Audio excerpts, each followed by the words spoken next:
because both campuses are fairly close to here. We'd get so many people coming in for the game. And, well, it was a couple years ago when Johnny Manziel put on a show. Yes, against Duke. Well, he did it against Oklahoma before he did it with Duke. So, but that's when you see all the Texas A&M or any Texas school saying, "Hey, why don't you ride the new ride at Six Flags? It's called Interstate 35 West, go north." So the log jam that is the bottleneck of downtown Dallas. Exactly. Yeah. So, Kurt, what would you like to see the committee do this coming week after these week's games? I think you take a close look at Louisville. I think Louisville is a really, really good team, and I wish they had a bit of a tougher schedule, because I might even have Louisville at the end of the year ahead of Ohio State and Washington. Now, just because of Lamar Jackson, he's great, and I know Florida State is down, but that Florida State, I watched that from opening kickoff to the kneel down. Mm-hmm. And that was a great game. Lamar Jackson was awesome. And that game against Clemson, too, their only loss against Clemson was a great game. What games did you watch this week on Saturday? I watched A&M Mississippi State. What else? I watched LSU Alabama. I watched Ohio State Nebraska. Okay. I watched Texas Tech.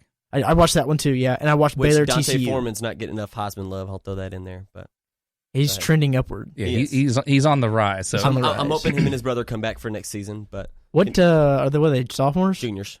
Yeah, they're juniors. They're gone. Those one hit. I feel like those one hit wonders. They tend to leave just because. See, I don't think they have enough stock. You don't think so? I don't think they have enough NFL stock on them just yet. For NFL I think they'll come back to play with Buechele for another year. I think if they come back for one more year. You think it's going to come down to both of them? You think they'll make a joint decision? If one stays, another will stay, but if they both go, they'll both go, I think. Well, you do know that, I don't know if you guys were paying attention to, me being from Texas City, from the same town they're from, I know a little bit more about them, but Amari, number 3, was the prize recruit, and Deontay was just kind of like the tag along. Armani, yeah. He's just right. Yeah. So, and actually, what's it called whenever you get it? Deontay Foreman, he wanted to go to 5-star recruit. No, what is it? Joint package deals, kind of. Deals, like if he says, "Oh, I'm not going to come here unless you bring my brother too." That's basically what happened. Isn't that what happened with both McCoys and both Shipleys as well? Something like that. Well, I don't think they were there together, were they? Well, I mean, the younger McCoy with the younger Shipley and the older McCoy with the older Shipley. Maybe. I think it was just the younger brothers. I think it was just the younger brothers. By the way, Kentucky is second in the East behind Florida. Ooh. So that could be a Florida in itself is a train wreck. Well, they're out of the top 25 now. Yeah. So all right, well go ahead and we'll go and put a bow on that one right there. How's that sound? A nice tidy bow. Coming up next, week 9 in the NFL. Did you really care about it? Dud or no? Dud or stud?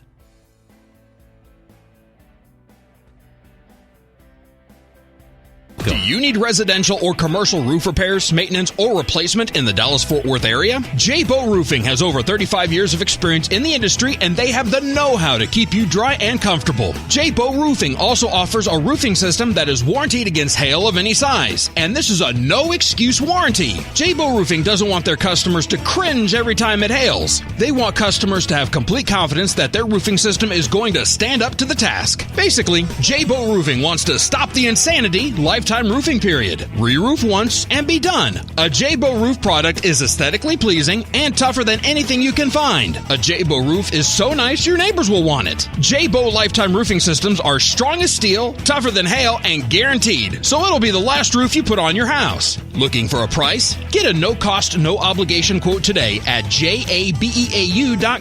That's jabeau.com. J-Bow Roofing. Your long-term satisfaction is their immediate goal. Twisted Roads Trading Post in Crowley, Texas is your premier biker apparel, leather, and accessories store. Stop in and visit with Brothers Ron and Carl Phillips. Twisted Roads Trading Post carries leather jackets, chaps, vests, accessories, gifts, and more. Open 6 days a week, Tuesday through Thursday, 1 p.m. to 6 p.m., Fridays and Saturdays, 9 a.m. to 6 p.m., and on Sundays, 12 p.m. to 5 p.m. Got a motorcycle or truck to sell? Their park and sell lot is now available and anxious to show off your ride. Visit us for sewing, embroidery, and t-shirt printing services. Airbrush services by our friends at Kingdom Custom Creations are also available throughout the week. Call today or visit twistedroadstradingpost.com or find and like them on Facebook. Located west of Crowley on FM 1187, then south on FM 1902. Go 1.3 miles and look for the flags. 817-768-8761. That's 817-768-8761. Twisted Roads Trading Post. If the flags are flying, we're open.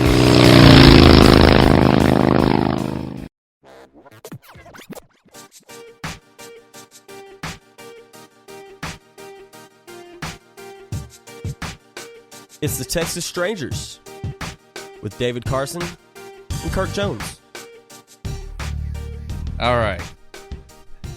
As we're sitting here in the studio, we're right behind us. We're watching the preview game of the pregame show. And Kirk's Mavs favorite Warriors. person just came on, who I worked a little bit with him. Man, We don't want to say his name like that. God. Well, you want to leave a little mystery in it. Oh, you know? Yeah. well. Yeah, we don't. It is what it is. So Who's this other guy? Have y'all watched the pregame show for the Mavericks yet this No, year's season? I haven't. Well, I know you haven't, but I guess I was talking. And Whoa, all right. I don't know who this other guy is on here. It's probably Dirk's agent. Who's that one that they always he comes in and all of a sudden Dirk gets good? Yeah. All right, let's get back on topic. Let's talk some NFL football. We digress. We got some Mavericks coming up in 2 or 3 segments. I don't know. It's written in front of me, but I'm not going to read it. I thought week 9 in NFL was a horrible week. Yeah, I'm here looking at the slate that was the week 9. But I want to kick it off with Thursday. Okay. Because Thursday night, Yeah, we were. I was working, then you came in to relieve me, Yeah, and I think I was like, oh, there's a football game on tonight. yeah. Okay, first off, I hate Thursday night football. Of course, who doesn't? I think it's the worst thing possible because I forget about it. You never know what channel it's coming on. It's either I on. painted the truth. It's either I on. painted my truth. It's either on CBS, NFL Network. It was on NBC this past week. It's on NBC. What? It's never been on NBC. I don't know where to tune into. So that is just mind blowing. And Well, before, it's before, kinda just a new cluster. anyway. right? stuff. And before, depending on what cable package that you had, some cable packages didn't have the NFL Network, so Right. people weren't getting it. But you could always go to Twitter and watch. That's really cool. Now, have you done that? I have. Okay. I have. I've done it almost. how does Watch it it on work? Twitter? Oh yeah, it's really cool. I like it a lot because you can have multiple. Well, I'm usually working on Thursdays, so I do it a lot because I'm working, and I like to have multiple things up, especially during the playoffs. I'd have the Thursday night game on Twitter. I'd have a baseball game on the TV. Then Well, I'd you don't have baseball anymore. So. well before, Right. Yeah, but I think it's really cool. I'm a big fan of Twitter. I So- think it's really cool. So when you did it on Twitter, did you do it on your phone or did you just do I it? did it on the screen, on the on screen. my computer screen. Okay. But I liked it. I did. I think they should do more stuff like that. Okay, so this Thursday, I'm a vow to myself that I'm going to watch that NFL Thursday night game via Twitter. Via Twitter. Okay. Do it. I might try it as well. I might try it. They have like some message boards along where people can tweet at it. So you can live tweet it while it's going on. Yeah, and they How much pull the game sucks and all that. Yeah, and they'll talk crap and all that, and it's kind of cool. I mean, just to kind of see the stuff that they bring up. And here's the new thing that the NFL is doing with the Thursday night football is let's bring in these uniforms. Color Rush. The Nike Color Rush uniforms. Okay, That's what they're called. Color Rush. Okay, I haven't seen a uniform that I liked yet. Have you seen the Cowboys one? No, The Cowboys one is actually But- pretty neat. because you know why I haven't seen the Cowboys one? Because you don't watch Thursday Night Football, right? Because their Thursday night games They're going to wearing be, them in the December 1st game against Minnesota. but their first Thursday game Is until December 1st. No, it's Thanksgiving. Thanksgiving Day. No, but that's not technically the Thursday night Right, football. right. But that's when they play on Thursday. Game. That's the regular Thanksgiving game. So their first actually Thursday night football game is December 1st against Minnesota. Oh, so they get lucky because they get that Thursday night game. They Then they get turn basically a around and whole get week to another prepare. Thursday. Yes. So they did last year, too. Once again, the Cowboys get a little special treatment. Hey, Always, Hey, we're dude. still America's team, brother. Yeah. Of course. But There's a couple of white uniforms that I've liked. I think it was the Cincinnati Bengals and yeah, we were talking about the Bengals. How it was all white with kind of the tiger stripe on the shoulder pad. If they can do away with the helmet, then I'll probably get. You don't like the helmet? I hate that helmet. I kind of like it. But then again, I remember back in the days when it was just Just orange and it had Bengals written on the side of it. Yeah. So that's the only what could tell the difference between them and the Browns. Probably both awful too. Yeah. The old Boomer Esiason days and all that. That's correct. Now, I was a little excited for the Pittsburgh Steelers Baltimore, but then I realized that's their first matchup. And the first time Pittsburgh and Baltimore matches up, it's never. And it's Big Ben's first game back from injury, and It's kind of a nasty game. It's just the second game is the nastier one to watch. But when I realized that was the first one, I was like, I'm kind of tuned out. I knew the Cowboys were going to take care of Cleveland, and they did, 35-10. Nothing that I really expected. Jacksonville and Kansas City. dud. Such a dud. Didn't even bother with it. Well, Jacksonville's underwhelmed this year. Like a lot of people were choosing them to be a surprise, and they haven't done it yet. I didn't. Very true. I remember that. Jacksonville. New York, the Jets and Miami don't really care for it. I wouldn't have checked into that game anyway. Ryan Fitzpatrick, you're dealing with a career third-tier quarterback who everybody Texan. A wide receiver playing quarterback. This guy who's went to Harvard. Didn't know to keep his mouth shut. Right. So anyway, I digress. Philadelphia, New York. I understand that was a good game. I had no interest. But I had no interest in it. Carolina, Los Angeles. I jumped one, but I saw today that Ron Rivera sent a couple hits in on Cam Newton, and this was during the ESPN NFL Live, the mothership's version of how things go. The recap. The recap, and I don't remember exactly who the player was for the Los Angeles Rams, but he gave Cam a hit. It looked like the hit came right below the shoulder or in the shoulder area, but then he followed through with his forearm.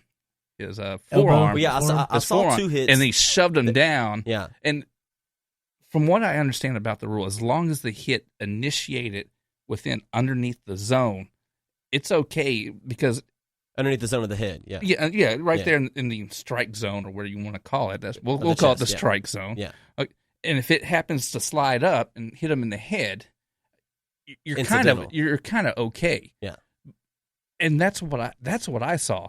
Then you have these former NFL players saying that was a dirty hit. I don't think any of those hits were dirty. Yeah, I saw the one with that they showed two different ones on ESPN over and over again. It was the Mark Barron hit and the Aaron Donald hit, which I thought were clean, but supposedly they were dirty hits or bad hits or whatever you want to call them. I mean, Cam is going to complain about everything, and I think if you're Cam's head coach, you kind of have to defend your best player, no matter if you think he's right or if he's wrong. You got to. It's that old thing. Your best friend, you're going to have his back. Right. I think that's what he's kind of doing is he's having his quarterback's back. Oh, you have to. And I don't agree with what Cam's doing, and I don't think that he has anything more to complain about than Drew Brees or Tom Brady or Aaron Rodgers. And then they had a game with Detroit, Minnesota, one team on the rise, one team going down. I liked that game. I watched it. I thought it was a really good game. Okay. No interest. No interest. I'm not interested in Sam Bradford. David's hard to please when it comes to the NFL. If it's not the Texans, then it's no good. No. I'll watch a couple other games, but I watched the Cowboys. Okay. So I watched the Cowboys, but I fell asleep during the Denver-Oakland game, the Sunday night game. So I was. You had a long day, didn't you? Not really. I just every time I looked up, I saw Oakland just ramming it down that defense, which I couldn't believe. Yeah. Indianapolis, Green Bay, I didn't have any concern with. I was so excited about that game, and I watched it, and I was uninterested. Which I saw today. For some reason, they said that Mike McCarthy's on the hot seat for Green Bay due to how they played in that game, which didn't really make. I don't think he should be, but it didn't make too much sense. It's all about winning. Because Aaron Rodgers is doing everything. There's nothing there. I get they have injuries. Eddie Lacy's out. Randall Cobb's been Well, the game ailing. that starts this week, which should help. Yeah, I don't know.